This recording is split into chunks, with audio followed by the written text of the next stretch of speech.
What's up, everybody?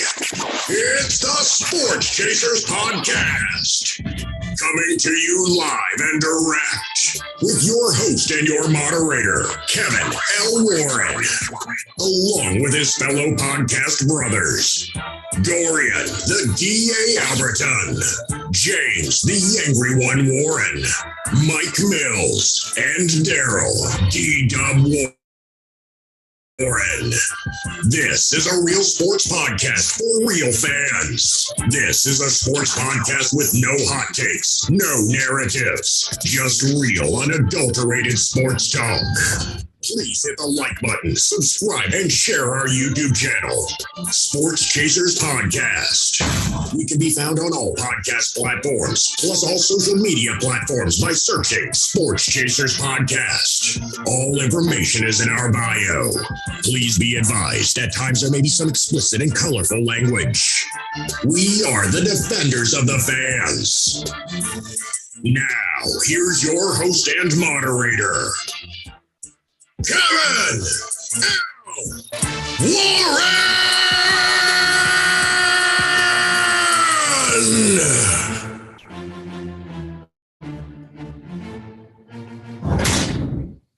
What up, everybody? What up, everybody? What's going on, man? It's another episode of the Sports Chasers Podcast. As you can hear, hold on one second. I'm doing things. There you go. Another episode 116. As you can see, we already named the episode. Had a very fiery pre-meeting before we came on the show. So we already named the episode already. But let me go introduce the guys going from my left to my right on my screen. You got the DA. DA, what's up, brother? What's going on, my man? What's up? My brother, we good, man. We good. You know what I'm saying? It's going down. Another week, another episode. You know what I'm saying? Oh, I'm feeling the hat up there, DA. Feeling the hat. Oh, yeah, Yeah, we do. Repping my son. Repping my sons tonight. Repping my sons, So, USA, one of my sons, All-American. And this is the New York City, number 15. My son, they just call him Young Mellow. So, there we go. That's what's up. Young Mellow. That's what's up. D-Dub, what's up? What's going on, brother? What's up, Playboy? What's good? Hey, Sports Chasers Podcast. We back another Thursday night. A little late start, but we back in the building. Trying to do it up this week. Busy week. Lot to talk about. Man, it's a busy week, man. It was a busy pre-meeting on the way to the crib. The last but not least, the angry one, James is trying to fix his green screen in the back what there. What up, family? How y'all doing, man? I'm having some technical difficulty. They don't want me to shine tonight, but we gonna shine. There we go. We get ready to shine. All right. We are getting ready to shine. Let me just start real quick. Uh-oh. I know our opening greeter has already told y'all, but there will be some colorful language up in this piece tonight. Just go ahead and throw that out there. Depending on the topics, of course, It ain't gonna matter. Yeah, you're right. Well, with that said, we was gonna start up. I was gonna, go to baseball. Baseball has finally ended their lockout. But like I said, we had a very colorful meeting on our way, to our prospective house from our, day gigs. And we had a very spirited discussion with, I would say, about last night's game. The Houston Rockets, yes, we're starting off with that game. I know we said what we said. The Houston Rockets defeated the Los Angeles Lakers. The LA Lakers are currently a couple games. I believe they're in the 9th spot. And there was a play at the end of the game where the chosen one, LeBron James, he had the opportunity, in some of our opinion here on this panel, to shoot the ball at the very end and body his way and try to go for the game winner. But he wound up passing the ball up to Melo, and he passed the ball to Melo. Melo, unfortunately, he tried to hit a jump shot and Melo missed.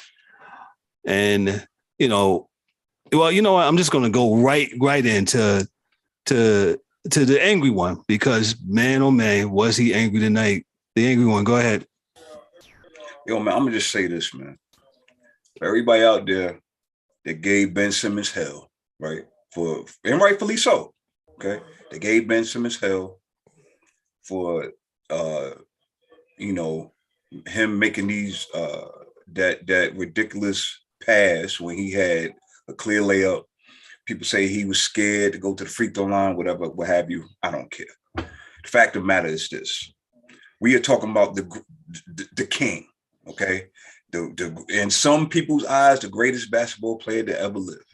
My thing is this: anybody that can sit here and tell me that he made the great basketball move like he normally does when he had a clear path to the hoop.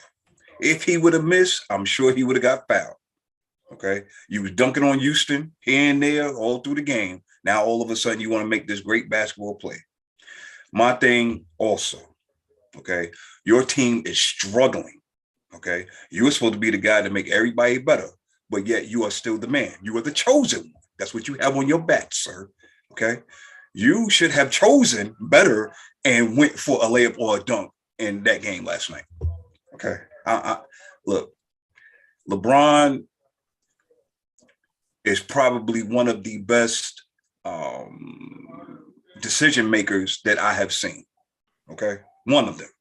But with that said, you are still supposed to be the man. Your team is struggling. You're fighting for a playoff spot. You're trying to jockey for positioning. Your team is struggling. You're supposed to be the man. This is not the time to get all the troops together and get them involved. No, sir. At the end of the game, just like you did against Golden State just a few nights ago, when you went on for 50 some odd points, okay? I just feel like you should have been assertive and treated the Houston Rockets as they are, a second-tier team to your Los Angeles Lakers. That's all. And I'm more calm than I was on the ride home. Okay. It doesn't make any sense to me. So somebody please take the mantle. Go ahead and run with it. Let me read this. LeBron James said before the beginning of the season, and this was an actual tweet. It says, hold on here. Let me bring it up here. Am I saying LeBron James at King James? Keep talking about my squad, our personal ages, the way they play. We're past our time in this league. Right. Et cetera. With 2 quotation marks after that. Do me one favor, please. What's that? And I mean, please. What's that? He's got the praying hands together. Keep that same narrative energy when it begins. That's all I ask. Damn it.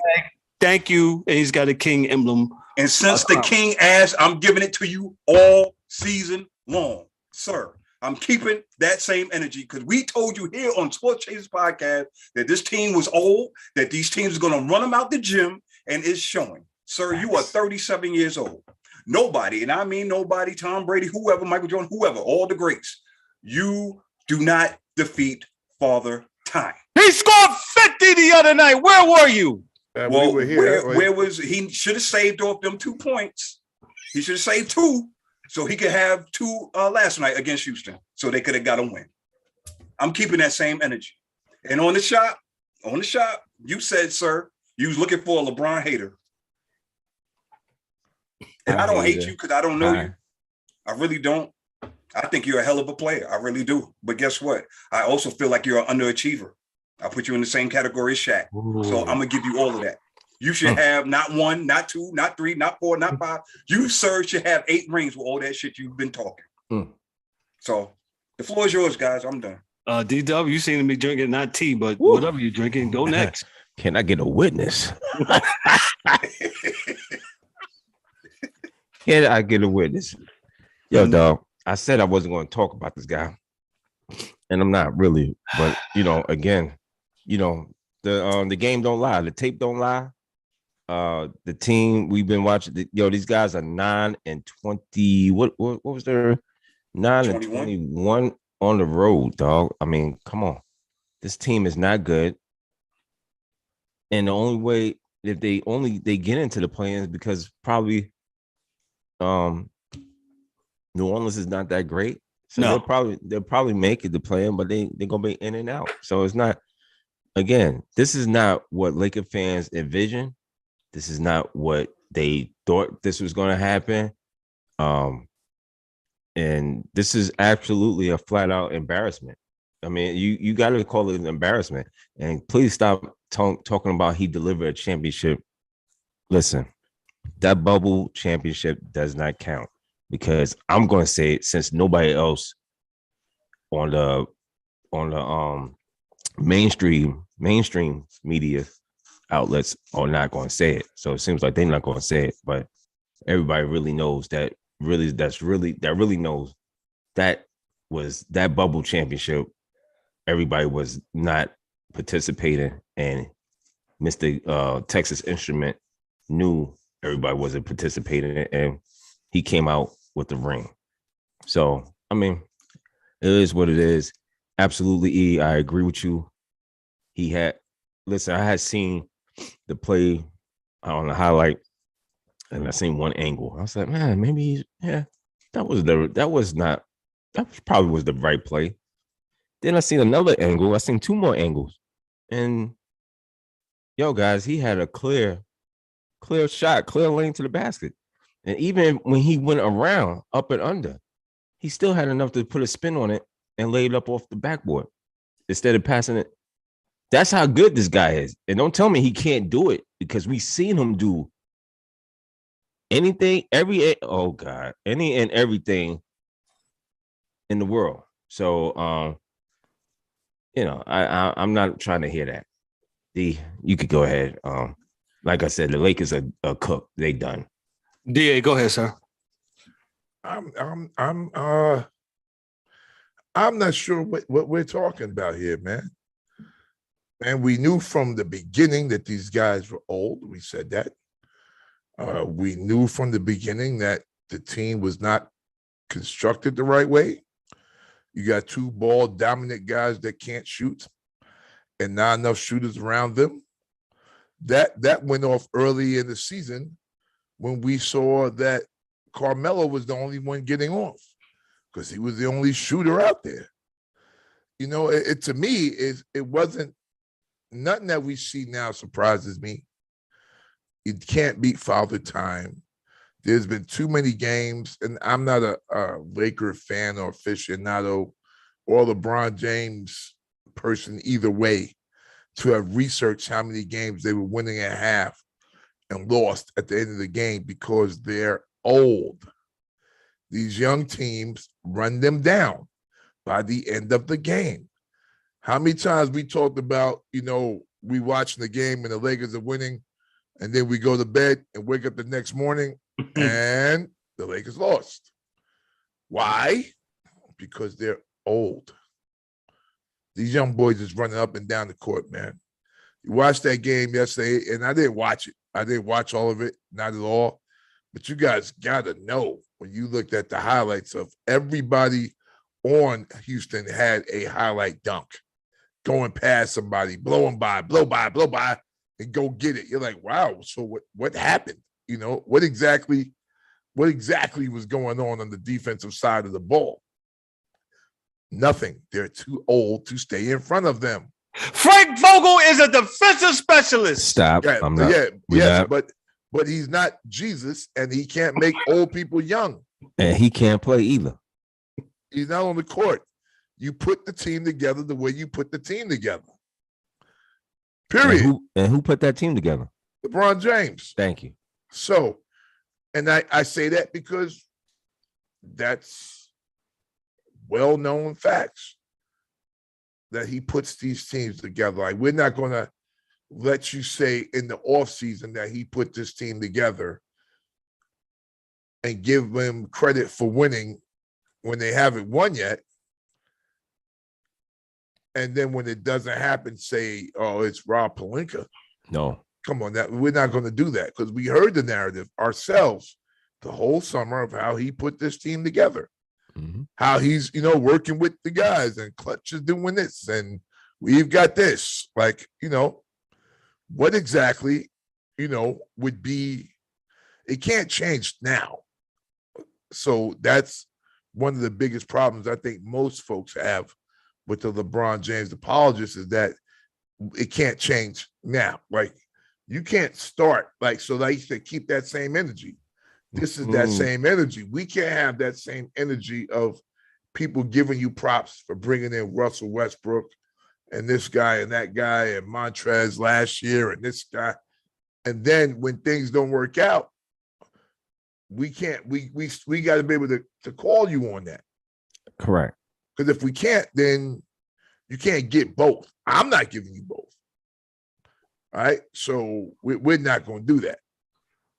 So to me, this is not something that should be a shock or a surprise. And I know people are still pulling out hope that this guy is going, and he's going to carry a team, but maybe 10 years ago, maybe at 27. He scored 50 the other night. He did. But he didn't play the next game. So what sense does it make to play and score 50 points on Saturday, but then say your knee hurts and you can't play on Sunday or Monday or whatever it was? Oh, wait a minute. He got a triple-double. It doesn't matter what you got. I'm just right. So if we're going to do it mathematically, we know for a fact that we're saying that they have to win X amount of games in this last, whatever, to make the playoffs, right? To keep that 9th seed. And if anybody behind them is pushing on them, so you got to win, right? Oh, Anthony Davis is coming back too. Oh, yeah. But whenever he gets back, he'll get back. But the reality is this. They need every game they can get, supposedly. So for you to score 50, so it's a big TV game, and you need that 50 to win, evidently. But then the next night your knee is sore, that's a problem. But he makes everybody better, but he still has to put up 50-some points. Yeah, but I'm not going to get into that argument, Eric, because my argument on that is a lot different than what people would think about making people better, because making people better is when you're not there. So when you do something for someone and when you leave, they're still a better person or a better athlete or have a better game, that happens. But, the reality is if you look at the records of the teams that he leaves the next year, evidently he didn't make anyone better. Those are just facts. So with that being said, God bless him, man. We'll see what happens in the playoffs, I guess. I think we spent a little bit more time than I would have wanted to spend some time, but Eric made a good point though about the basket and whatever, and we'll see. As DA always says on the show, let history tell the story, and history is going to tell the. You wait and see. Wait and see. While we're on the NBA, let's talk about the teams that are in the running. The Phoenix Suns are 52-13. As of yesterday, Phoenix is number one. According to NBC Sports, the Miami Heat are 44-22. They've lost 2 in a row. But the Heat are currently the number one seed in the East. You got the Boston Celtics, 39-27. You got here the Philadelphia 76ers, who are 5-0 since James Harden has joined the 76ers. Actually, Philadelphia and Brooklyn are on my screen right now as I speak. It is currently Philadelphia up by 13. Yeah. They killed them. Yeah. It's early though. 17 points. Still early. It's still James Harden ain't doing much yet. Not yet. He's not cooking yet. Number 5 is the Grizzlies, who's my personal favorite for this year. They are 45-22 according to NBC Sports. Number 6 is the Dallas Mavericks. They are 40-25. Looks like that Spencer Dinwiddie trade. He fits in Dallas, man. So we'll see about that. The Denver Nuggets. Nikola Jokic.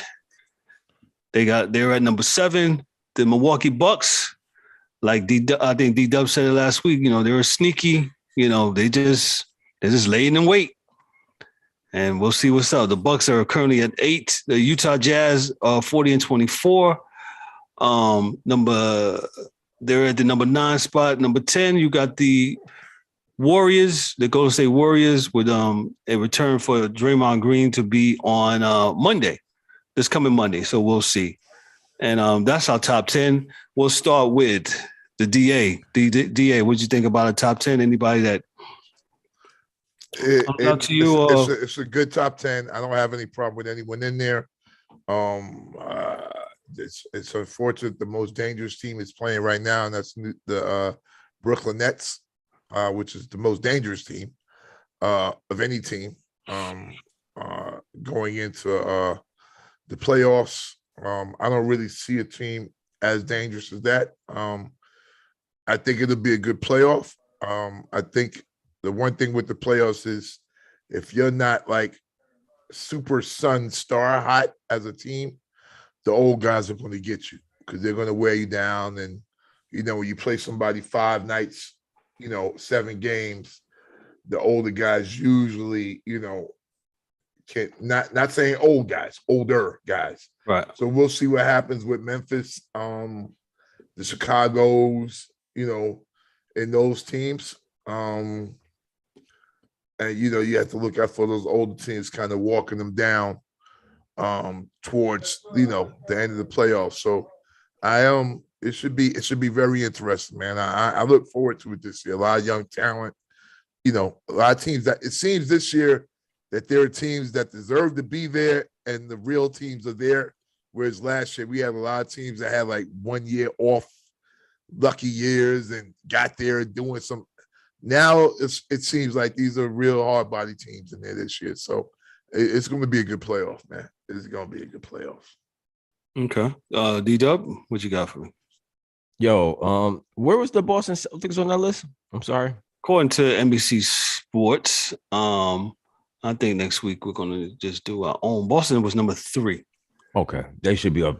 They should be ticking like they are hot as. Yeah, they had. This is a shout out to Kurt Helen of NBC Sports. This was his top power rankings. Jason Tatum is playing unbelievable basketball right now, man. That's the everyone's guy. These guys between him, Jaylen Brown, the rest of the team, they have turned the corner from early on in the season. It wasn't playing that good, but they have turned it around, turned the corner. Boston, look out for these guys. These guys are 40-27 on a 4-game winning streak as we speak. And the Eastern Conference, it's been a long time that the East has been, pretty good. You know what I'm saying? Top to bottom for the most part. And there's all these teams, because it's not a traditional 1 through 8 right now, because with the Nets they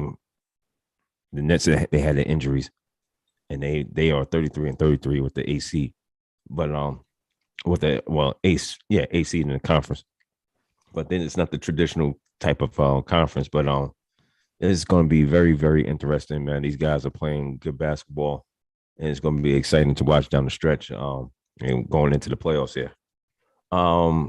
Who else? Milwaukee again. Milwaukee sneaky good. That team is very sneaky good. Nobody really looking at them. Everybody's talking about everybody else, but the defending champion. So we'll see how that plays out again. But those are to me my two teams that I'm really looking at, and then of course you got Boston. Philadelphia and Brooklyn right now. So. It's gonna be interesting. The Chicago Bulls took a slide back to the 4th seed right now. So. Yeah, injuries, but they got a group. They're young, no doubt. You're nice young talent coming up so it's good. It's good. Heat lost the game, I think, last night. They lost to Phoenix, if I'm not mistaken. Yeah. In fact, they lost pretty big. The angry one, go ahead, James. What you got? No, I don't have a problem with the list, and this is what I wanted to see out of Jason Tatum before he's anointed. You know what I'm saying? For me to call you a superstar, this is just me. For me to call you a superstar, you need to elevate your team. When it's time, when going gets tough, you put the team on your back and you get to going and they follow. You know what I'm saying? This is what I've been waiting for, Jason Tatum, before I say that. You're not superstar yet. You on your way, but he's showing improving this year. So I appreciate that. That's all you want to see as a fan, regardless of if he's on your team or not. You know what I'm saying? So with that being said, and I know Daryl's happy. You know, Milwaukee finally got some love. You know, they on the list. You know what I'm saying? I agree with everybody else, man. The playoffs is going to be very, very interesting. I see Phoenix kind of put that noise of Golden State kind of to rest as far as who's the top dog in the West. You know, everybody thought, oh, Clay coming back. Oh, they're going to be scary. Phoenix said, wait a minute. Hold on. Let's hold on a second here. Let me ask you this real quick. Let me interject this because that's what I do. Right. And it's not a hot take. If Clay don't shoot well, what does he do well? He played defense well. I will say this. Have you guys seen Clay since he's been back? He's not what he was. He's not that locked. I mean, of course, you got to get your legs back and all this other stuff. Correct. But if he is not able to be that guy that he was before as far as on defense, they're going to have some struggles. And also, I thought the young boy didn't get back yet, did he? Wiseman got to he got to play one game in the G League. They want to put him one game in the G League before they bring him up. He can play. Okay. So he'll be back shortly here. But so yes, you're correct. Yeah, I say that to say this.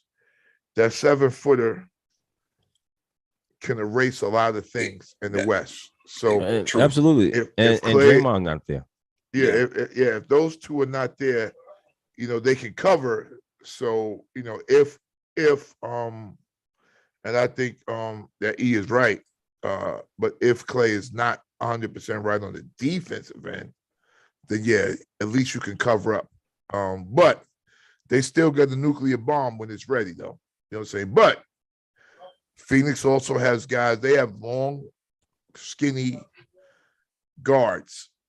And that, if people don't know this and people don't look back on it, but there was the years that Golden State were great.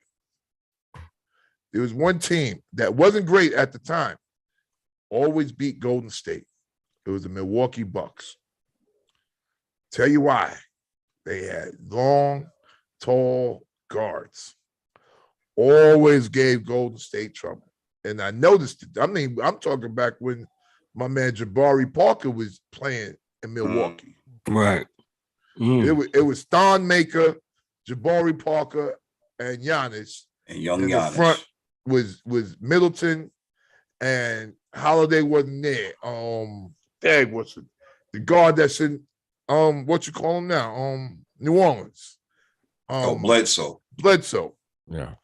They used to whoop up on Golden State every time they played, and I wondered why.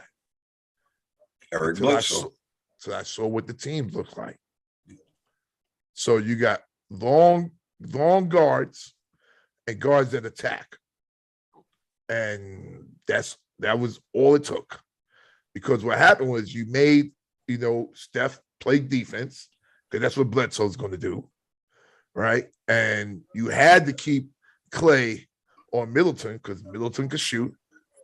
And then the rest, it was just scraps, because that's all Golden State had was scraps. You know, it's not like Draymond was a superstar, you know. So you should watch it and be like, okay, all right, you can see what happens. So Phoenix has those same type of guards. So I don't think that Golden State is going to beat or run away from Phoenix, especially with CP3 coming back.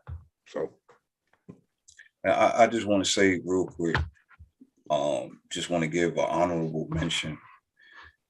Tyronn Lue, I know he won't be mentioned in Coach of the Year, anything like that, but I will have to tip my hat to this man because They have no Paul George. They have no Kawhi Leonard. And yet and still, they still manage to be 35-33 as we speak. They got continuity though. They got pros, man. They play together, man. This is the thing though. Like you would think that the team that everybody deems as the best, like because of whoever they got on their team, that's how they supposed to play. Of course, but between them and the Minnesota Timberwolves, who quietly is sitting at 7. Yeah. 38-29. When's the last time have y'all seen the Timberwolves with a 38-29 record? Timberwolves are playing well. That's a fact. They're absolutely playing well. Just wanted to get those teams a shout out because they probably are not getting no love anywhere else. So that's what we do here. Yeah, no doubt.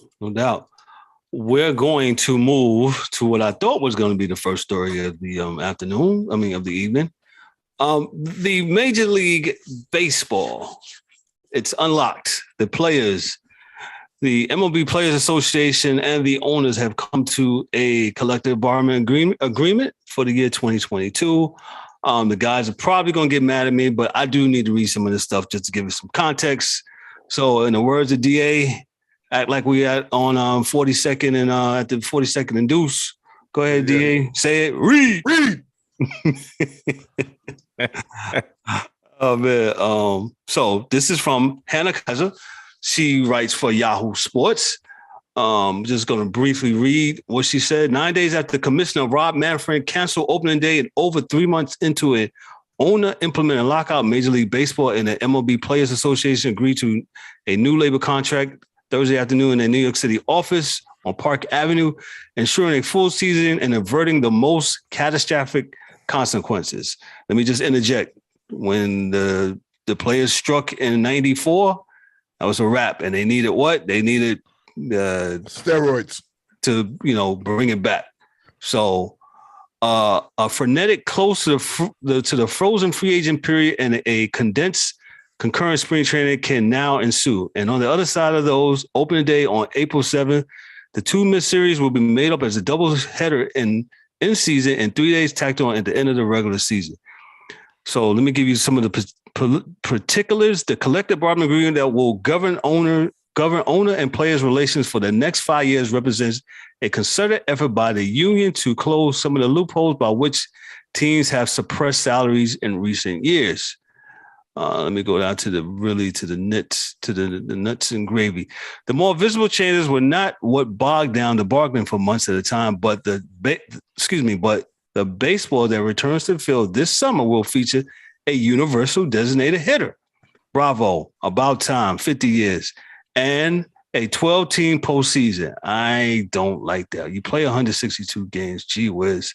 The new deal also paves the way for the league to implement more changes, including a pitch clock, bigger bases. And DA, get ready for this. A ban on certain defensive shifts as soon as 2023. You can thank your man, the Yankees, whatchamacallit for that. So let me get to the economic issues. On the core economic issues that made up the meat of the negotiations, here's where the deals landed, says Heather.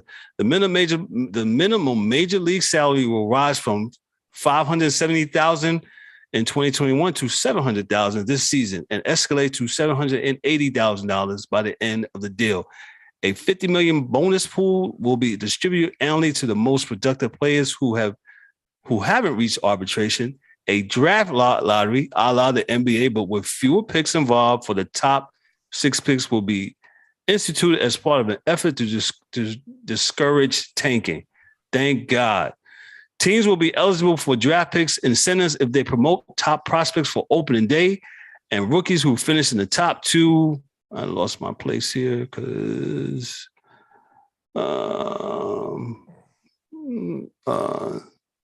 okay. Hold on. Okay, there you go. Teams will be eligible for draft picks incentives. The luxury tax threshold, $210 million in 2021, will start at $230 million this season and grow to $244 million by the end of the CBA. Penalties for the first threshold and subsequent two surcharge levels remain the same as the outgoing CBA. A fourth threshold was added at $60 million above the initial threshold with higher penalties. The teams are gonna just pay it. It doesn't matter. So this was a 26-4 vote. Tony Clark, it looked like there was some kind of infighting, but it looks like the players wanted to get this over with. And I think the players and the owners were tone deaf with this. You earn close to $4 billion a year when you're doing this, and y'all can't work this out. Not saying that people would have probably turned off baseball, because they probably would have, but it would have been definitely something else. So I like to start these things off with the DA, because DA, he kind of covers the background with these things. DA, what's your thoughts on Major League Baseball? They finally got together, the lockout's over, play ball. Yeah, remember when this first happened, and we go back some months, I told y'all March. I said March, it'll be over. It would be right by March. And yeah, so I feel good because though they may have lost, I guess, a series or two, the reality was that, the players and no one really had an issue with losing the time or those few games. I think the young players in the league gained $200,000 a year. And that always trickles down to the A, AA, AAA teams. It's good for the young players. The shift is, that's neither here nor there. I was never going to win that argument. So that's kind of what they do. The bases are good and the DH are good. I think the players get a lot out of this. Which the strongest union in all of sports and maybe all of the country. I expected them to get what they wanted out of this. So they made the owners rescind their offer of cutting minor league rosters, which is good, and they're making sure that teams are promoting younger players up. Yes, rather than keeping kids, stuck in AAA for some arbitrary contract reason, So yeah, I think in this case, it was important to get the things that they got, and I wouldn't have had a problem with them continuing to strike if these were the reasons why you were striking. So that's kind of the way I see it. That this is not bad business to me. Because I'm sorry, let me interject. I'm sorry, I made a mistake. That was the league made a final proposal to the union Thursday afternoon. That was proposed in a 26-12 vote by the Players Association Executive Subcommittee and team representatives, bringing the standoff to a conclusion, which pretty much says that, Tony Clark, if y'all don't know, Tony Clark was the ex-Yankee, ex-Tiger, and he's a union boss for the Players Association. And I think the players notice like, yo, man, we don't want to alienate nothing. We got to do something. And what we're getting is this. That people don't understand, and I'm currently part of a union. I've been part of unions pretty much my whole life. My opinion, I think when two sides negotiate, if both sides feel like they didn't win, I think it's a win for everybody. My opinion. So I think the owners got what they wanted. There's no, the players got what they wanted. There's no salary cap, right? You got those owners now. They're going to what? They're still going to spend money. Yeah, I know.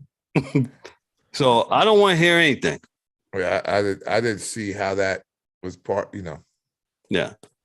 So, D-Dub, what's your opinion on the this lockout? What you think about? Oh, before, go ahead, D-Dub. Yo, honestly, I think I'm just a regular fan, and I really don't give a damn. Well, I just want them to play baseball, man. I want to know where's Freddie Freeman going. I'm at that point where I just want to know what's going on. The fans, I think the fans generally just don't care. To me, and I could be wrong. People could tell me whatever. No, I think you're right, dog. I think you're right. I could honestly be wrong. I mean, this is something that the general fans I don't think they really care about. They wanted to, get a deal done and let's play ball. I mean, this is something that you guys gotta be able to iron out, and I should be able to iron this out without interrupting the whole damn sport. And I just think that's how most people feel at the end of the day. All this other stuff behind the scenes, people don't really care. But once you start getting people other things to do, that's when your game starts to suffer. But now, with that being said, I do like the fact that the DH is being. You did say the DH is being expanded. Is that correct?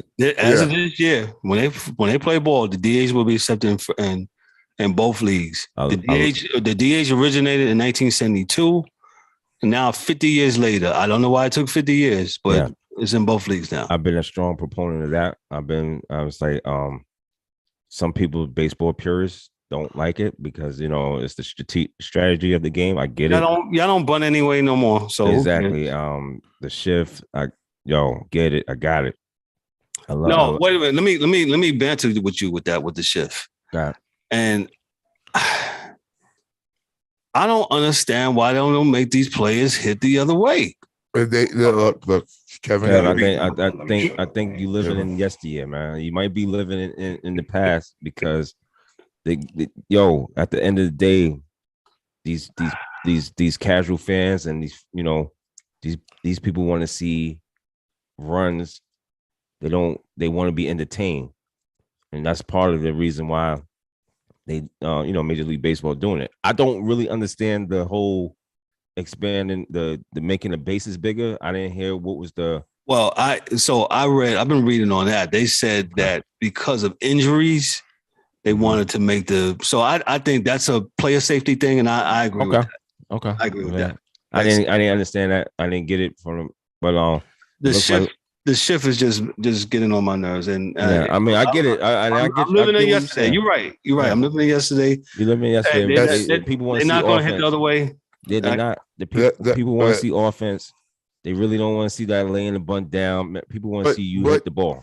But these guys, if you learn how to hit the ball, it's not a problem. That's what I was going to say. But go ahead. You go ahead and jump in, man. Jump in. It just seems like in a lot of these sports, man, as far as development, the development is just on a decline. Piss poor. Yes. And it's sad. Like, why you can't? Anyway, this is stupid. Yeah, you going anyway? It's a rabbit hole. Yeah, they teach them that launch angle stuff real early, and it's I know kids that play, and they teach them that really early. So it's got people thinking that that's the way you're going to get out of, get to the pros, just hitting home runs, and that's not it at all. And that's why, sometimes these things are disingenuous because that's not going to get you to the league. You learn how to hit home runs once you get there. You don't hit home runs outside of the major leagues because your parks aren't as big and you're playing with a zero negative aluminum bat. Very few guys and I give Bryce Harper his props because he played in the wood bat league since he was 15 years old. But the reality is most kids are playing with aluminum bats and small parks. So you don't learn how to hit a home run really till you get up to the major leagues. So the reality is all that launch angle shit, it's lost on them because all those are in the major leagues are pop-ups, period. So it's all about putting your feet in the right angle, pointing your feet towards where you want to hit the ball to, getting your hands around, getting your hands on top, and hitting the ball. It hasn't changed. It's not going to change. Eric? I'm sorry, E. I'm sorry. No. You good. I'm kind of like with Daryl. I'm glad that the players, they finally came to some agreement, and now we can move forward with baseball. I'm glad to see that there's been some improvements for the players' side. As far as contracts go, whatever. Yo, man, let's get back to baseball, man. What I need to know is what pitches are we gonna get? Okay, yeah, getting Correa and getting Freeman, that's all good and all. Can we get some pitching, please? And if y'all don't know who I'm talking about, yes, I rooted for Chicago White Sox. I still do. This is the team right here, okay? The evil empire. Right? Just in case if anybody got it misconstrued, this is Yankee blue all day, every day. Okay, I'm sorry, I sound like that 4-letter network. We ain't supposed to let everybody know, But anyway, I'm just glad baseball is back. And let's go, man. We didn't miss too much time, they're going to get 162 games. Yeah, they're going to get them in regardless. So they're going to get them in, and soon as I guess this little free agent period is getting ready to start here blazing. So you'll start seeing deals done just like how it was before they locked the players out. So it's going to be something to be reckoned with instead, man. I'm glad they're playing ball. I'll say this because DA always says something about the used car salesman thing. I am so glad they didn't implement putting a runner on second base during the extra innings. Yeah. No. Yeah, Stop with the used carsman sales stuff. Stop it. I'm down with the pitch clock. Because players and batters don't be in the box. Get in the box. Let's go. Yeah, let's go. Let's go. I mean, I could get out of a baseball game earlier than sitting up there for 5 or 6 hours on a single game. And I'm exaggerating, just for you fans. I'm exaggerating, but you know what I'm saying. A 9-8 game should take 3 hours, not a 2-1. It should not. Yeah. You know what though? What I see is there were a lot of moves made before the actual lockout. It's going to be really interesting to see what's left. Yeah. Because it's like the big dogs are gone. Now you have to have scouts and say, okay, if we take this guy, is he this or is he that? Because the big dogs, I think, have all made their moves, but we'll see. Yeah, it'll definitely be very interesting to look at with baseball. I'm just glad baseball is back. Glad y'all didn't kill your sport. We're gonna do a segment on what's up with baseball, and hopefully baseball can get its shine back. I just think I love baseball. Baseball is my first sport that I love, so I'm definitely what I was good at. So yeah, and I was good. I think I was pretty good at it too. As you can see, not enough to. I got to work, but needless to say, man, we're going to transition to the National Football League. Hey, if you've been following us on Twitter and TikTok and Instagram and Facebook, man, we're starting to put out some things during the week, some fillers, some content, keep you guys engaged and make sure that everybody is good and in the know, man. Shout out to everybody that hit those like buttons and subscribe, man. Hey, appreciate it. The two of our crew, the DA and D-Dub, they did a great job this week of covering. DA did the draft. He touched on, not the draft. He touched on the combine. But D-Dub touched on the next two things that we was going to talk about. And let me just read a little bit. So one of the stories that D-Dub talked about was Calvin Ridley. Calvin Ridley was suspended this week for gambling on football. He was suspended for the whole 2022-2023 season, and he's a free agent. He bet $1,500, which cost him his $11 million contract. Basically, what happened was Ridley wasn't playing this year. I believe he was on the injured list, and he wasn't playing, so the NFL has it where they have people tracking, bets and making sure that everything's on the up and up. And on round, I believe it says somewhere in January, there was something that they had to look into, and it came back and really didn't try to hide it. He bet with his email, and it came back to him, and he bet on the game. And the NFL, I'll be part of the panelists as well as the moderator tonight. I think the NFL did the appropriate action. In professional sports, you got to make sure that this stuff is on the up and up. So I hear people saying, and I heard things on social media this week, the Ray Rice didn't get that much time and all those other stuff. And oh shit, Ray Rice ain't never been back. What the hell are they talking about? Ray got 8 years. Oh my eyes, man. Like, dudes ain't seen Ray back. So, but listen, for me, Kev, I think a whole year is harsh because dude ain't trying to hide it. Like he honestly, and I understand that wrong is wrong. He got mental health too, right? But dude, right? That's Well, nope. I'm not going there with you. I'm not going there with you. Go ahead, DA. Nope, DA, go ahead. Yeah. So the dude said, like, yo, I was out. Okay. I knew what I was doing. Like he wasn't trying to hide it. No, he wasn't. He actually thought that, if he wasn't playing because he was out, this is my reasoning. Dude thought since he wasn't playing, it didn't matter. But he is privy to other information. Right. It's almost like inside trader. Yeah. I don't know if a whole season is worth it. But I don't know if it's going to be a whole season because I'm pretty sure he appealed it. Yes. So it may be half a year or something like that, man. But yeah, that's harsh.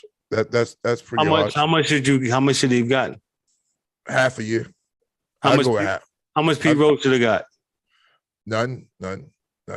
Pete, that's my man. So he got 1 season. Pete, you back in. Lifetime bans are stupid.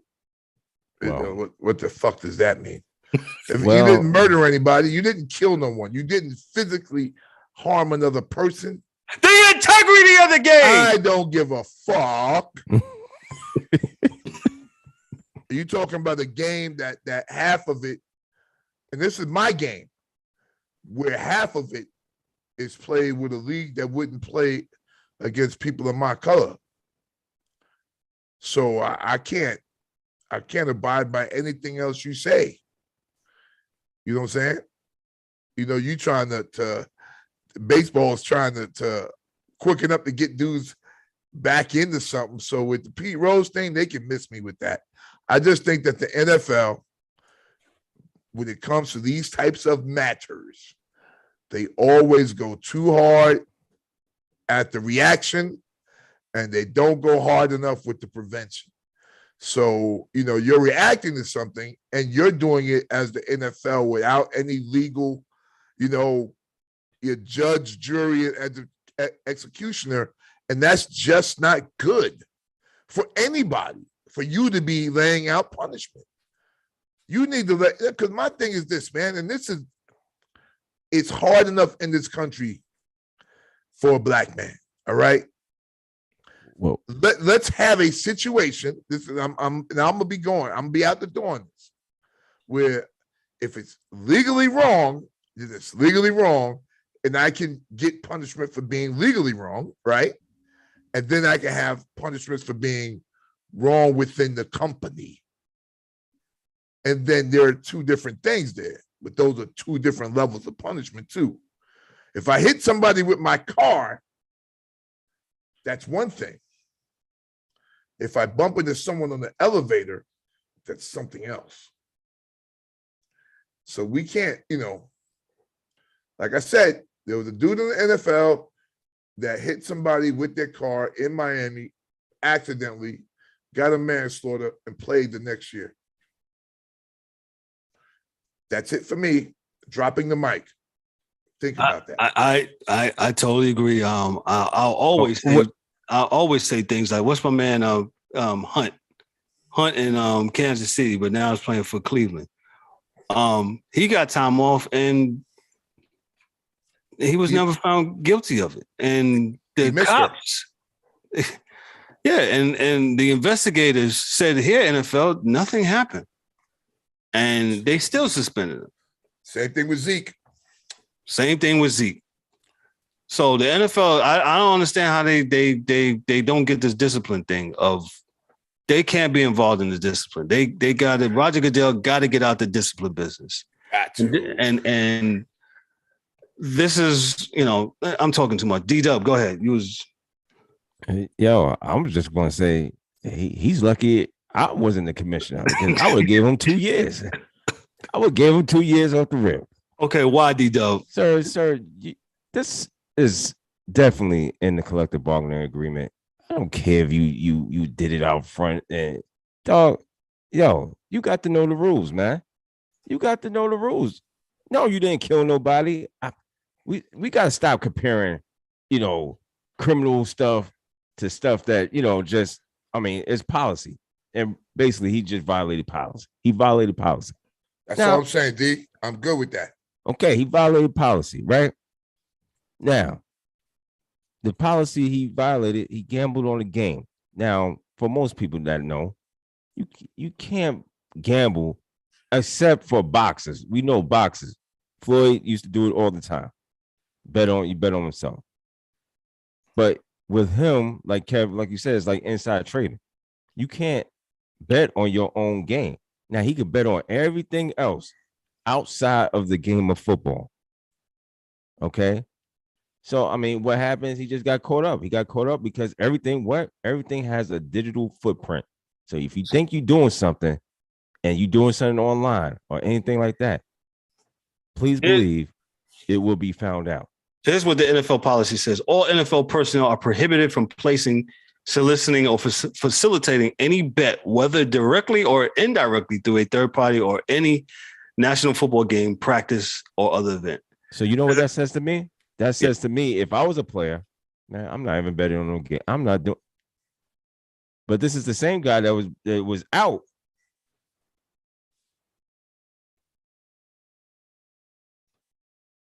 I think D is frozen. No, I'm not frozen. No, he's frozen. He just deep in thought. Yeah. I was just thinking in deep thought not to go there. So anyway, Calvin Ridley, hey, hopefully you appeal. Maybe, you learn your lesson.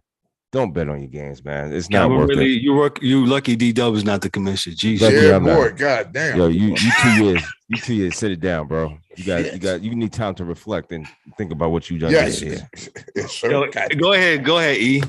What's your take on this Calvin Ridley thing? I agree with him. Getting suspended for a whole year. I agree with DA. I think that's kind of harsh. No, it's not kind of harsh. I think it's ridiculously harsh, but it is what it is. Here's the thing. The NFL, in case nobody knows, again, and I've said this on this show, I don't want to hear nothing about integrity with this shield anymore because it's been times where the NFL clearly, if anybody's been paying attention, they care about their bottom line, and you are not going to get a bottom line without them getting a bottom line, and you better follow the rules when it comes to the bottom line. Facts. Or you won't have a line to follow. You feel me? It's crazy how still we have all these and I get what you're saying, D. But it's always going to be comparisons because this is what they keep up. Okay, this is their track record. It's always going to be comparisons because they never get shit right in the first place. Yeah. You know what I'm saying? So all this reactionary shit, this is why we compare shit because you still ain't getting shit right. Here we are. How many years we've been doing this now? All this money and all this and that and blah, blah, blah, and all these different rules, and you try to correct rules and do all this and that. Man, come on, man. It's crazy to me. I'm glad D-Dub is not the commissioner. I think I would have to fucking leave because I would be like, I'll be scared to death to piss in the day. If I gotta go piss it, I gotta go outside. Y'all not gonna mess up this game, man. Y'all not gonna mess up this game. That's what I'm saying. But but you know what? D-Dub would make a better commissioner because he would find a way to keep it funky all the way across the board. So I'm gonna be fair. I would be cool with that. You know what I'm saying? But it's gotta make sense. Goodell is a clown. I'm sorry. He's a clown. When it comes to discipline, he's a freaking clown. Hopefully, like D-Dub said, hopefully he's learned his lesson. Calvin Ridley, don't do it no more. Stay far away from it. You know what I'm saying? And let's move on, man. Yeah. Kev, what you got next on the well, Kev, what's your take? I gave you my take. I said I think a year's enough. I think per the policy, hey man, he can't do it, man. A year, I don't think nothing else. I don't agree with D-Dub with the 2 years. No, I think that's too harsh. With that said, you got to get something. And it says no betting. So don't bet. Don't do it. It's just pure simple in that, man. Because you got to know the rules. You don't want to, but you don't want to give the impression that this stuff is not on the up and up. Because once you lose that, it's game over. You know what I'm saying? I'm going to say because he's young, but I'll say that with a grain of salt because I don't care that you're young because you still, if you're young, hopefully you're young and you know how to read. And you should have went over your whole stuff, your whole contract, the whole CBA. That's your job to do. So with that being said, unfortunate, but he's going to have to pay the price for that. So yeah. Well, we'll move right along to the other story that D-Dub covered this week.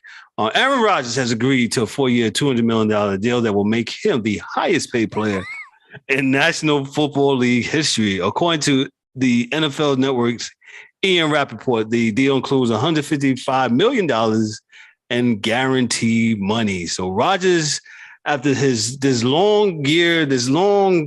saga, I called it, of whether he was staying, whether he was going. My thing was, where was he going? Where was he going? Yeah. Rodgers reported deal brings to an end to a year-long saga as Rodgers mulled a potential retirement, which we knew he wasn't going to go down. Rodgers was also considering joining the Broncos before opting for a return to the Broncos. And we'll get to Russell Wilson here right afterwards. But D-Dub, you talked about this story in one of your Instagram reels. You go ahead, sir. I am so sick of Aaron Rodgers, man. I don't know what else. He's another one that he is another one. He's another one that just loves the camera, the mic. Just he is Brett Favre 2.0 again. Brett Favre 2.0 because Brett Favre did the same thing, keeping team hostage. I mean, I'm done with him, man. This guy shit. I mean, with all the talent that he has, you tell me why you cannot. That team is that Green Bay team was pretty good. I would say more than pretty good. And he cannot get over the hump. Hey, man. Yeah. Whoa. Okay. No. You got all that talent. And you only been to the Super Bowl one time. One time. You asked for Randall Cobb. You asked for this. Yeah, you asked for that. You asked for this. You asked for mama. You asked for daddy. I will say, I don't really think. I think they got gassed. I don't think he had a lot of talent. Yeah, one receiver and one running back. That's that. He didn't have nothing else. I can't name anybody else. Randall Cobb he's washed. Well, he asked for him. Hey, it's not my fault. He's washed. He asked for him. He is washed, though. He is washed. I give you that. Okay. Ain't nothing I can do about that. So, but you keep on telling me that he's the bad man. No. That was the boy Steven. No. Okay. That other guy. Stephen A. Smith is his name. Yes. He says that guy. Stephen, we love you, bro. Thank you. But come on, dog. I mean, I'm tired of hearing about this guy, man. Either you're good, I can agree with that. But now he took a bag. Now you took a bag. You took a whole bag. Yeah, he took a grown man bag. Okay, they're going franchise tag the Devontae Adams. That's correct. So now what you got? Him. What do you got? So 1 year, you got 1 year with him. 1 year, you got one more. That's what you got. That's what you got. That's what you got. That's where I'm at with him. I don't want to hear nothing. It's super for him. Again, it's to the point. He's like, how many? He's been to the Super Bowl one time, or was it twice? Has he been twice or one time? No, one time. One time. Won a title, and hasn't been back. If I'm not mistaken, hasn't been back. You've been close. Been close. Yeah, well, closer than no cigar. That's Yeah, I agree. So you could call me spoiled by Brady, but when you telling me that this guy's the best quarterback in the league and the best one in the game, now he doesn't have to contend with nobody in that NFC conference because everybody done shifted over to the AFC. Who's his competition now? Dak? Oh, where? In the Aaron? NFC. Dallas, Minnesota, Kirk Cousins, LA, Arizona. Stafford, Carsey Kyler. If he can't beat these guys, and get out of the NFC to get to the Super Bowl, I don't want to hear nothing. That's all I'm going to say. I got you, D. I'm not. I don't say. I can't say that I don't agree with you, but like my whole take on the game of football is just we give quarterbacks too much credit. We give them too much money. We give them too much of a lot of things. I am not the guy that believes the quarterback wins the Super Bowl. Period. I am not the guy that believes that. Even with Tom Brady, I don't believe that. Because without an offensive line, because I played that game. Without an offensive line and without a defense, you ain't winning. Period. So I know what you're saying about Aaron Rodgers, and I got you. I'm not trying to be disrespectful. No. I'm keeping it straight 100, man. But I'm like, yo, listen, man. Without a team, Aaron Rodgers can't win. I don't care how good you say he is. You know what I'm saying? He can't. I mean, he had a lot of years there with no defense. So when he gets some players, but this year, this team won 14 games. But it was a flawed team, and you could see the flaw when they played the Niners. They were a flawed team. They couldn't get after the quarterback. You know, dudes was out, and you could run straight up the middle on them. That's a flawed-ass team, you know, for me. I feel you. You could look and be like, yo, like, if you could scheme for a team and beat them, that's a flawed crew, B. You know, they're flawed. And every team has some flaws, and I got you. I'm not, you know, but I knew. That's why I bet money. Yeah, and I'm not in the league, so I bet money. But I knew going into the game that the Niners was going to beat them because they were soft. My son played at Huff High School, right? Adrian Morrell's son played there. That played for the Jets. And he used to always say this, man. Dudes ain't about that click-clack. Mm-hmm. The dudes wasn't about that click-clack, man. And that's it. Period. In the story. Not about that click-clack. And that's kind of how that goes down. You know, and you can see it. But I think you're right. Because me and your brother have said for years, oh, you take the bag, it could be us 5 out there. We got to do something. Because you took the bag. You took it. So you own it. Like Russell. Like when Russell took the bag, I didn't care who else was out there in Seattle. It's on you, brother. We're about to talk about Russell next. Well, let me just say real quick. Before Eric gets in, go ahead. Aaron Rodgers, just like Daryl said, well, basically like how everybody on here feels. Yo, I don't want to hear shit from you, sir. You are now, not only are you standing at the ATM, you are also pissing at the ATM because you are pissing all over the leg of the Green Bay Packers. Okay? Proud. If you feel like you never had any help with never this team, satisfied. Okay. If you never had any help, and to a degree, I agree with DA, right? He didn't have the most talented team, anything like that, right? He ain't gonna have none now. He had system guys. He had really good receivers. They wasn't breaking no records or anything like that, but they worked in. However, what the hell do you think you're gonna get now? Nothing. Your number one guy is about to be out of here after a year. What the fuck is you gonna do then? Yeah. So then you're going to go from pissing down the leg to be shitting down the leg because you still going to be standing tall at that ATM proud with that old silly mustache. No, I'm not going to do that. I'm sorry. Pardon. Yeah, I don't want to hear nothing, man. We said this about every quarterback that got that bag. Deshaun Watson, all these guys, I've sat up here and I said the same thing. You, sir, Mr. Badman, same shit with you, sir. Discount, double check. Where was that discount when you signed that contract, boy? Huh? Where was that at? Where was it at? Where? Oh, sorry. Yo, D, not for nothing, though. You said he had a team. We seen more guys. We seen one guy who's done more with less. and not only that, take less money. Bro, everybody's wife ain't getting it like that. So, Oh, I don't want to hear the next man's wife, sir. I'm sorry. Man. No. Man. Look, man. And I keep it 100 with you. I still keep it funky. He had the best coach and the best system that the NFL has probably seen in 20 years. So it's not, listen, man. I tell people yesterday, and Tom Brady ended up being the greatest quarterback probably of all time. But dude, the first three Super Bowls that team won was one with a great team and a flawed quarterback. So you talking about a great defense? Yes, sir. And Corey Dillon and Kevin Falk.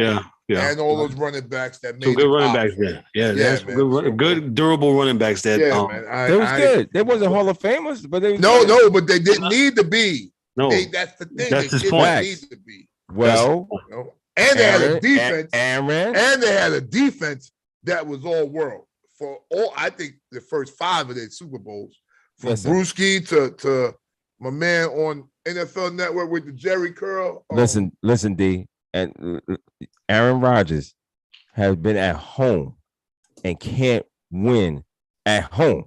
Lose every game at home. No defense. You can't win. You can't win without defense, D. You can't win without defense in this NFL. I got you. I know they tell you it's an offensive league. Dog, you can't win without a defense. And you got to name me the last guy that they had was even all pro was the kid from Charlotte, was Zaire Alexander. I don't even think they had none this year. Well, with that being said, then like they you said, get none. Why is the bag going to the quarterback?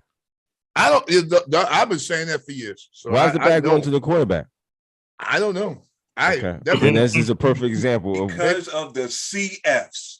Offense brings fans to the stadiums. Defense wins championships.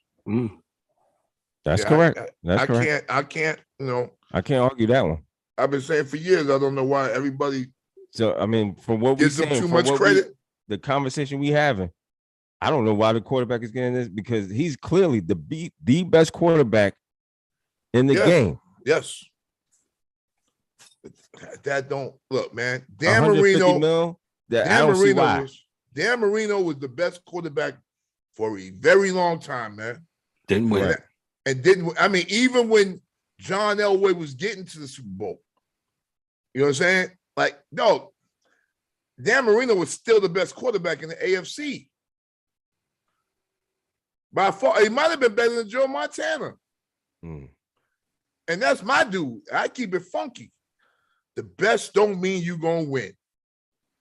No, because as you always say, D, football is hard. And there's 11 individuals on each play. They gotta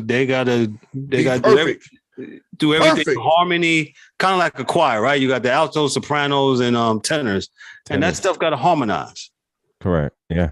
So you got to be perfect to get 1 yard. My coach used to say 11 dudes have to act and have a play perfect to get 1 yard. Let me move on to the next quarterback here. Russell Wilson. The Broncos have agreed to trade quarterback Drew Lock, tight end Noah Fant, defensive lineman Shelby Harris, and 2 first-round picks, 2022, 9th overall, and 2023, 2 second-round picks. Wow. And a 2022 5th-round selection to the Seahawks for Wilson, and a 2022 4th-round pick consideration. Eric, you're shaking your head. Go ahead. What's your thoughts? I'm gonna just say this, man. I'm gonna just say this. I'm gonna just say this. I think that was way too much for Russell Wilson. I know he's an enigma. I know he's one of the top, at least top 10 now quarterbacks in the league. That trade, just my opinion. Y'all could disagree. It's cool. Now we do.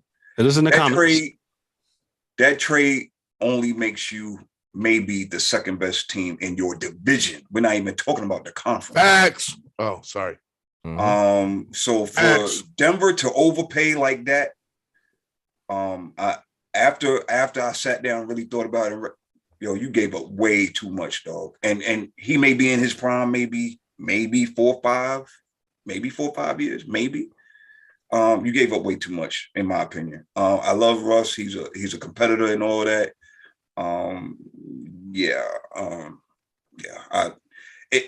If that was the Indianapolis Colts, then I would say, oh yeah. The Colts have put them. The Colts would have put themselves head and shoulders. I ain't gonna say head. But they would have been at least one of the top 2 or 3 best teams in the AFC, hands down, because that is all they need is a quarterback. Denver, you still need some pieces on that defense, bro. You still need some pieces on that defense. The offensive line is not great. It's good, but it's not great. So, man. But they got a quarterback. That's what they've been needing since John Elway. So they finally got one. I hope it works out for them, but I don't see it. You'll be competing with the Las Vegas Raiders for second place in that division. And that is, and I almost forgot them San Diego /LA/San Jose/Pasadena /Chargers. If they get their act right, they'll be right there in the mix too. So I can't even say really that they'll be the second best, because Herbert and them boys is going to be hungry this year. I'm looking for them to do what the Bengals did last year. Not to go to the Super Bowl, but make a substantial leap as far as win totals go, and a deep run in the playoffs. But go ahead, y'all. That's all I got.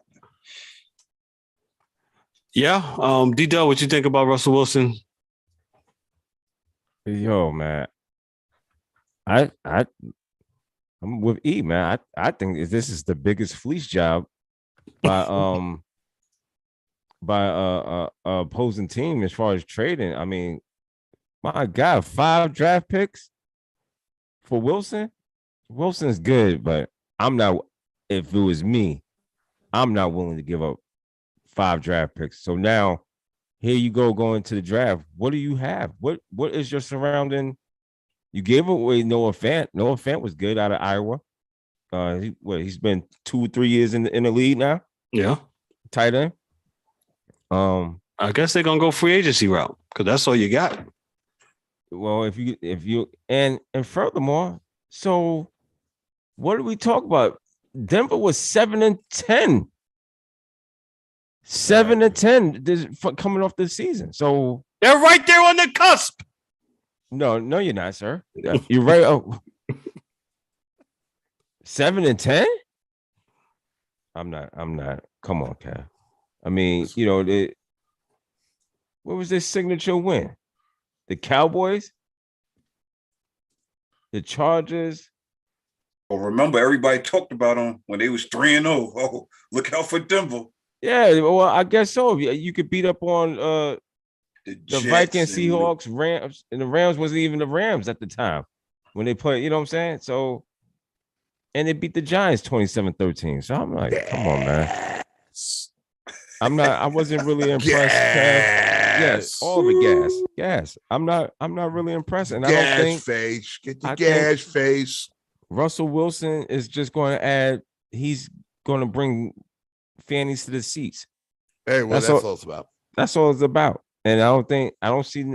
Okay, they'll go 8-8 or 8-9 or whatever, or whatever the new But DA on this very show that he calls him affectionately Bill Cosby, he says Bill be getting it done all the time, and he took the bag.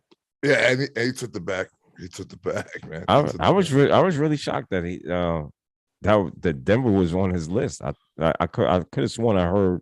Well, hold on, D. I think here's what I think. I think everything has domino effect, right? So Rodgers signs back with Green Bay, and then Seattle and Denver gets together and do their thing.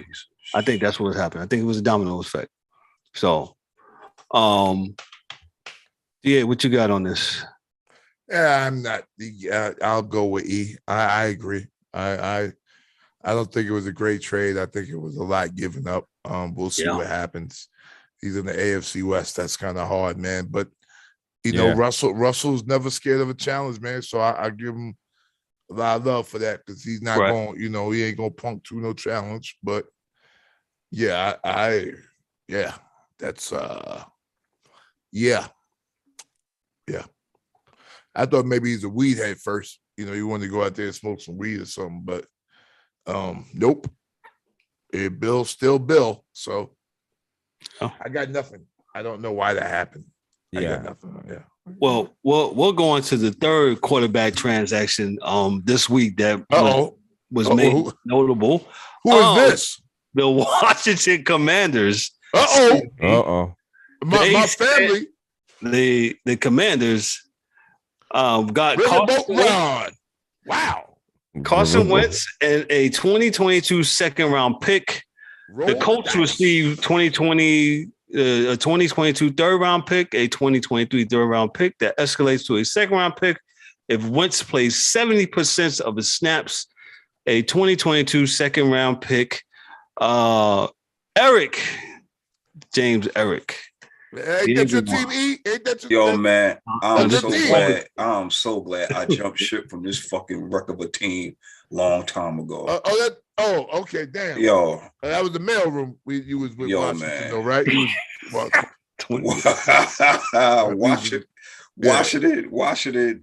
Washington is in the same boat, still looking, searching for a quarterback. You had one, you had two. You overpaid for one. You got the other one damn near early shelf life in the NFL as a quarterback. RGC says thank you. Yeah, I don't even know what to make of this. But again, sometimes I will say this.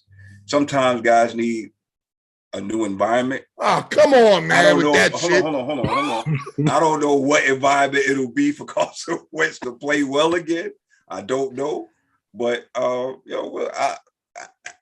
let me understand this one at all. Let me give you a little perspective of it. So on March 9th, Adam Herman of the NBC Sports Philadelphia edition. So Mr. Herman's going to have his ear to the ground, right? So this is what he read. He writes. He says initial reports of Wentz abrasive personality and lack of leadership skills was treated with skepticism in Philly, but eventually the noise grew too loud, and now it seems Wentz's departure from Indy was thanks at least in part to the same issues and problems. So Carson Wentz, right? He goes to his man, the coach Frank Reich, right? Frank Reich, the quarterback whisperer, he's supposed to fix him. And I think Frank Reich is a really great coach, really, really good coach. And he goes there. Wentz is still having these problems. DA noted when he first left Philadelphia. What did you say, DA? He's a punk ass, man. Can't do it well. I don't want to be here because I didn't think I was going to have to compete for my job. Dog, we're athletes, dog. We compete. That's what we do. Yep. Come on, man. Listen, I really don't have much to say on this, man. I'm big on character flaws. And if you got a character flaw, man, it don't go nowhere. It stays right there. You are who you are, right? Yeah, dog. And so when we hear that he's abrasive and aloof, he's abrasive to some in the locker room and aloof, not a great leader, and then you get to another team and you hear the same thing. I got one question for the Washington Commanders. What makes you offer him a job? Because, DA, I just thought about it. It makes perfect sense. They got Daniel Snyder as the owner. It makes perfect sense. It's a marriage all the way down through that. Go ahead, D-Dub. I'm sorry. I'm out. Yeah, I'm out. There's not much to say. This guy has been traded within a year. What is it, year's time? 14 months. Yep. 14 months. Yeah. Come on. Listen, I don't know. Riverboat Ron, that's my man on the trigger. Yeah. Hey, that's my family right there. Yeah, I'm family. sorry, bro. Right. I'm sorry. Right. But everybody got to get it equally. Yeah, I don't see what, well, Washington has been desperate for some time with this quarterback ever since that RG3 fiasco went down, man. And they ain't never been right since that. They had two quarterbacks in RG3 and Kirk Cousins. and both of them gone. So it's like I thought Washington was going to be in a good space for quite some time. It was scary almost, but fortunate has it that unfortunately for them, it has turned out to be a absolute disaster in the nation's capital with everything going on. Daniel Snyder, he's almost a slumlord of an owner. It's disgusting. But hey, stuff they don't have no. They ain't got no heat in the building. He's like a slumlord owner. Oh man, he got you in the tenement, baby. Yeah, that team. Where the super at? Where the super at? Yeah, they thought they was gonna have a good defense. That turned to be they still the jury's out on that team. And to add Carson Wentz, I don't know, man. I don't know what they're doing down there. I don't know. I mean, Carson Wentz had his own the quarterback coach in Frank Wright. He had him. The quarterback whisperer. Can it whisper? He couldn't hear it. It was tone deaf, man. Yeah, listen. And the coach had a good team, and couldn't get him over. Let me ask you this: what guys? What do the Colts do? What do they do now? Who do they get? I don't know, Kev. That I don't know. Who's out there? Listen, Trubisky. I watch. No, Trubisky went to the Giants was that official? I'll check it here for real quick. But if you look at when I was watching, I remember their last game against when they played the Jaguars. He played awful, and I was like, man, that's a good word. That's a good word, Kev. It's a great adjective, right? Yes. Your mother will be proud of you. He played awful. Yes. Hi, Mom. No, you're watching. Mama Warren. He couldn't hold back today. Mom. Yeah, hard. I'm sorry. But he played awful, man. And like D-Dub said, if Frank Wright can't get him right, gee whiz. We'll see what Riverboat Ron will do. No. Oh, okay. Listen, man. I'm sorry, man. This is family first, man. Yeah, nah. Big Ron will do whatever he can do. We love you, Ron. He's gonna be Ron is good, man. Do my son's wedding, so I know. Hey, all I'm saying is this, man. As I look around the league, where cats can't get jobs as coaches and all the rest of this foolishness, and this fool is on job number 3. Now there's a backup. Like he's going to Washington to be a starting quarterback again. D, you going down another one, but go ahead. Yeah, I'm sorry, man, but I can't. I know. I can't not do it. Yeah, and it makes no sense to me when the dude shows you who he is. Who he is. Believe him. Period. That's all I'm saying, man. And Ron, I think he's going to offenses. And this is like my man Jimmy G, no disrespect, where it's progressively going to be offenses that run the ball, that throw the ball. Less and less. So so now Frank Wright may have him at 25 throws a game. He going to Ron. Ron got 15 passes a game. We running the ball. We got a great defense. That's what he's going to do in Washington. He's not going to be there to throw that rock.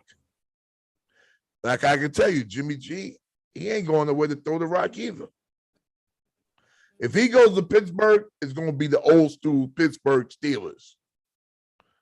We going back to Bam Morris, on Madden. That's where we going to if Jimmy G goes to Pittsburgh. Hey, man.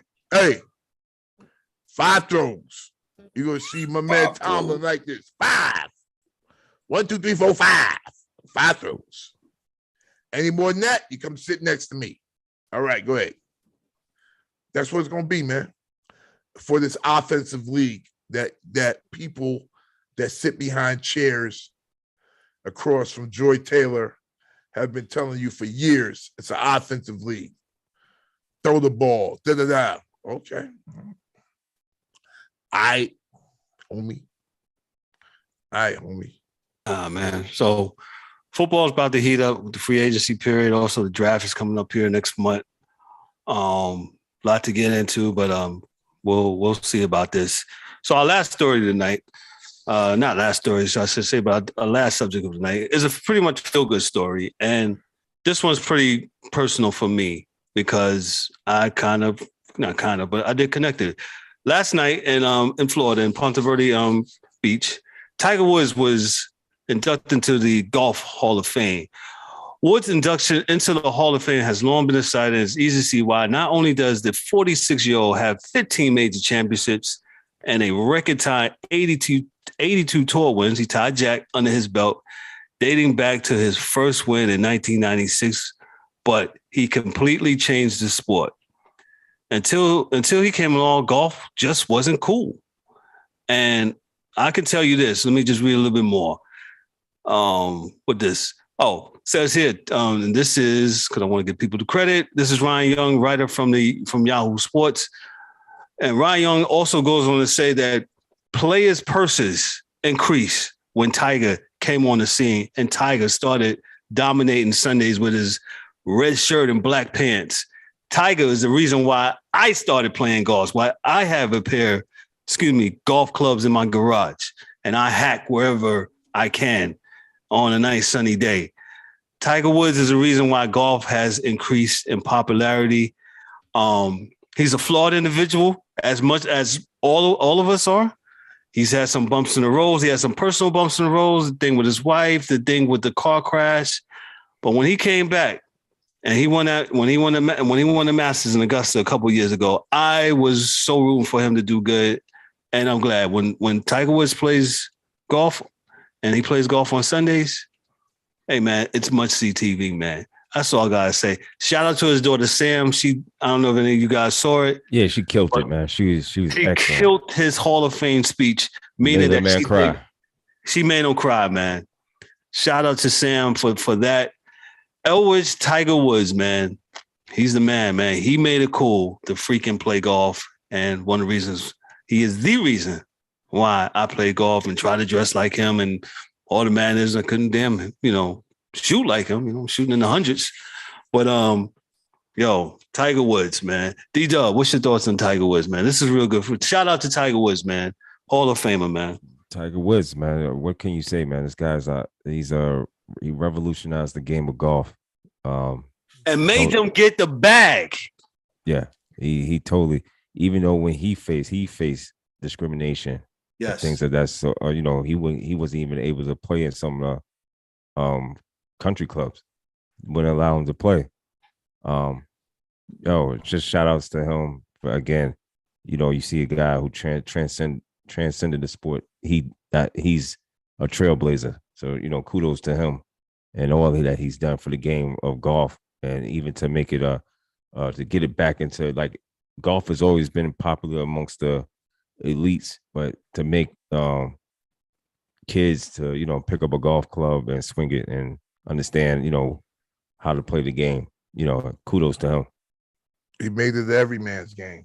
Yes. Facts. Yes. So it's just man, you can't give him enough credit, man. Yes. Like I said, he was definitely influenced on me and a lot of African American folks to play the game of golf, man. And shout out to him. E, go ahead. What you got on Tiger Woods? Daryl, pretty much you both pretty much nailed it, man. What can you say about Tiger Woods, man? Like, when you think of, for me, I mean, we've been around almost a half a century, but when I think of golf, I automatically think of Tiger Woods. That's just it goes hand in hand, man. Yes, you had greats, beforehand, man, but Tiger was that guy. He was like Michael Jordan. He made it more international, you know what I'm saying, for everybody. Yes. You know what I'm saying? So, and he made it to where now everybody can eat off of it too. So, man, shout out to Tiger Woods, much respect. And man, see who's gonna be the next one to move it forward, because we've had a lot of guys that kind of is playing hot potato with the number one leads and all this other stuff in golf. Who's gonna be that next guy that's gonna be the dominant force in golf? Yeah, well, I think they've been trying to push Rory. But let me I'm gonna get to DA in a second. Rory. Nah, I don't think so either. Tiger made it cool, but Tiger also made it where golfers showed emotion with that fist pumping and all that stuff. And you know, you out at the golf course. I actually had one opportunity to go see him at the Wachovia Open in Charlotte one time. And, you know, to hear that jackass in the background, put it in the hole, Tiger! You know what I'm saying? As my Uncle Jimmy, man. Right? But Uncle Jimmy. He just made it cool. Go ahead, DA. What you got on Tiger, man? Hey, man. Great golfer. What I remember about Tiger was more than anything is that he's dominant. Like he wasn't. Yes. He was different than other dudes because he was smashing dudes. Like no one wanted to be in his group because they groupie with him. So no one wanted to be in the duo. Right? No one wanted to do that. Like dudes wanted to go before him. No one wanted to go after him. You know, it was he was dominant, man. And that's what I used to see was dominance. It wasn't there was a point in time, man, where he didn't lose for like a year. And that doesn't happen in pro golf at all. No. So and then he was like one year he got all the majors. And it was scary then. Like dudes like, what's going on here? What's going on here? You know, when he won his first Masters, dudes was like, yo, this is serious. Different. Yeah, because he was going from the tee, you know, if it was a 4-stroke hole, he was there in 2. And he was there 2 for real. So yeah, it was scary, man. You know, because then he could putt, you know, he could putt twice for par. And his short game was crazy.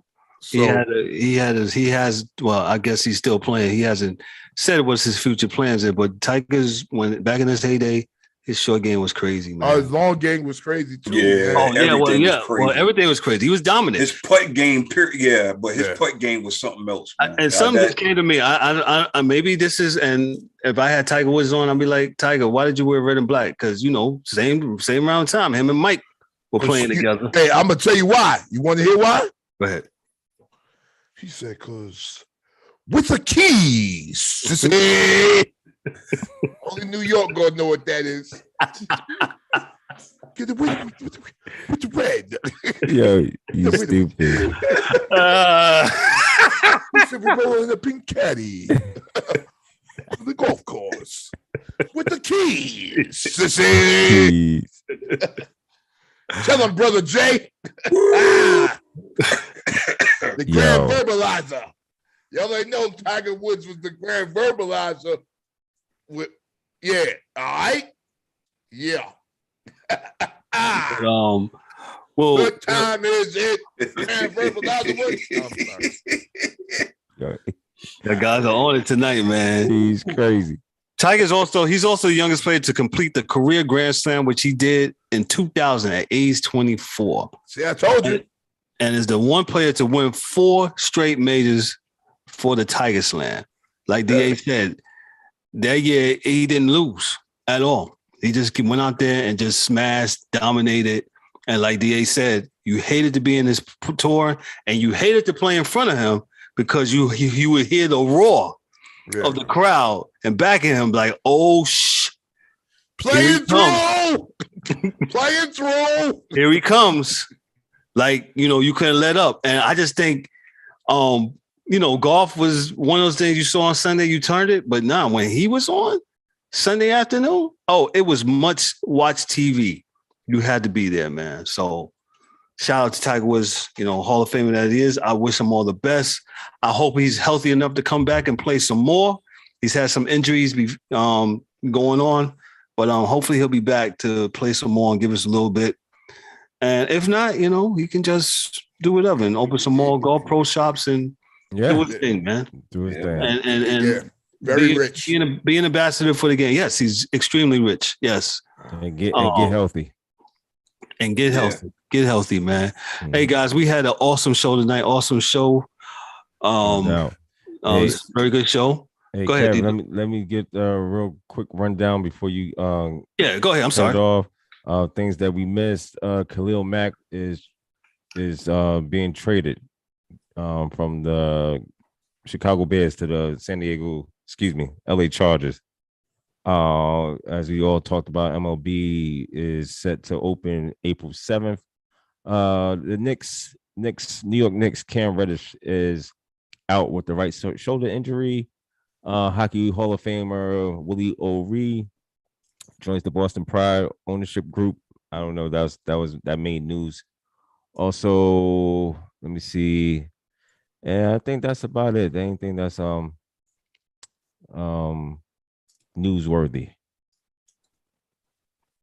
Just want to add that in before we close out. Gotcha.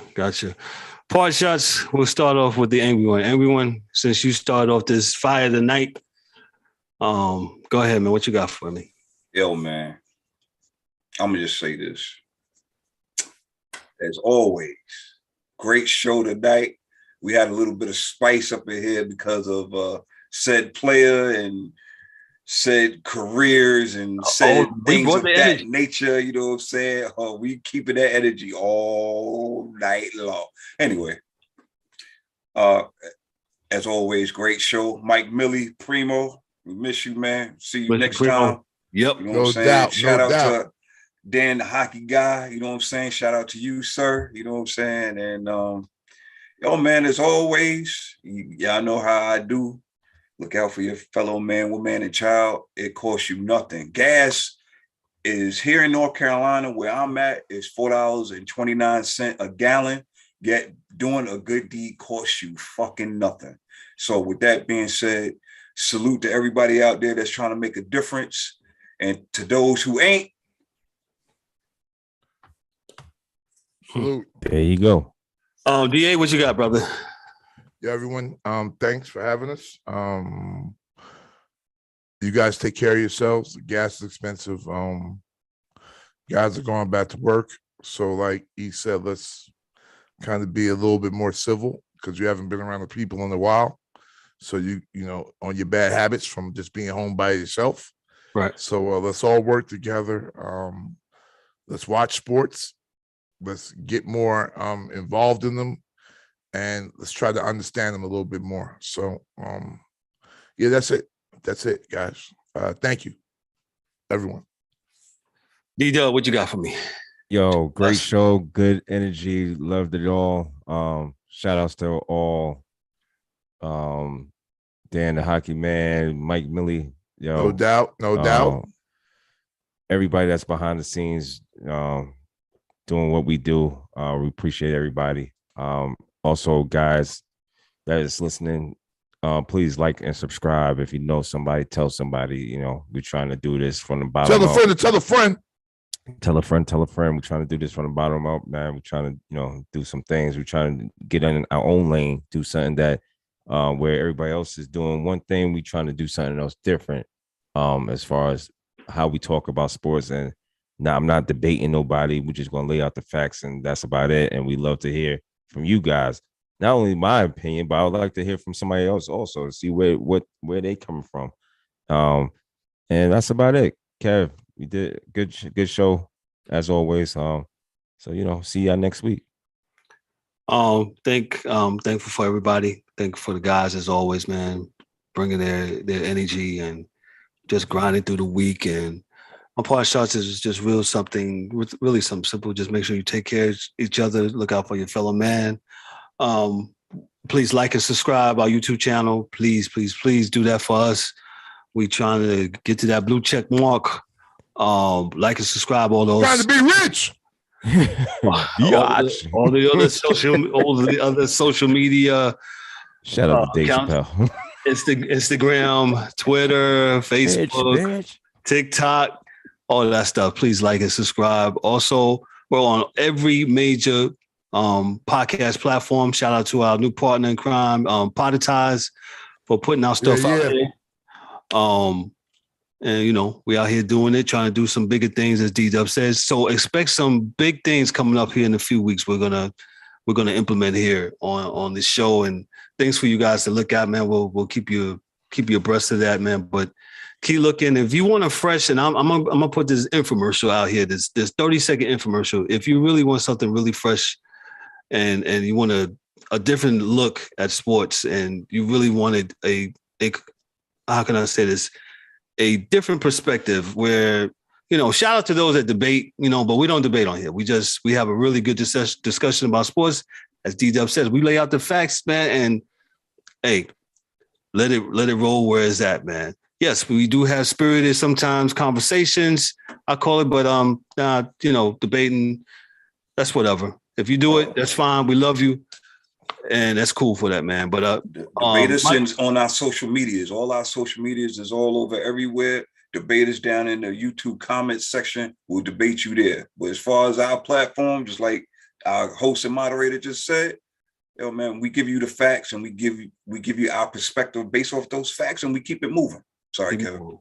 Nah, thanks for that, man, for adding to the information, man. So that's why we get down. That's why we do what we do, and that's why I'm grateful for the lane that we have gotten and created for us to do it. So whatever way that you do it, I'm glad for it, man. But man, we're good here, man. So we miss you, Mike Millie.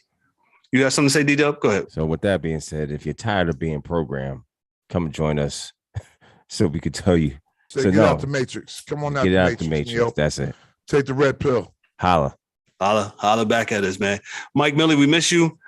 Dan, hockey guy, man, thankful for you, man. Hey, we're going to have some more correspondents coming through, man. We got a golf guy coming through. We got a soccer guy coming through. Shout out to the city of Charlotte, North Carolina, man. Y'all showed out last Saturday night. Y'all had 74,000+ people at Bank of America Stadium for soccer. Hey, the owner looks like a genius. I didn't think it would do like that. I was like, oh, wow. At least he's a genius for something, because sorry. Pay them people in Rock Hill your money, man, so you get the facility. Stop playing, man. Y'all remember Fast Willie Parker? Yeah. Because I'm watching the Super Bowl with your man the Steelers against the Cardinals, man. That cat was crazy, and I never saw him after this game. I can't remember him playing again, but he probably did. Yeah, there you go. Yeah, Fast Willie Parker. Well, anyway, listen, we got all that out. Thanks, great show. On behalf of myself, I'm Kevin Owan, your host and moderator. Yeah. For Dorian, DA, the Mr. Auburn, Dallas Warren, James Eric Warren, and Mike Millie in his absence. Yeah. Yo, this is the Sports Chasers podcast. Y'all be good. Y'all be blessed. See y'all next week. Peace. Enjoy it.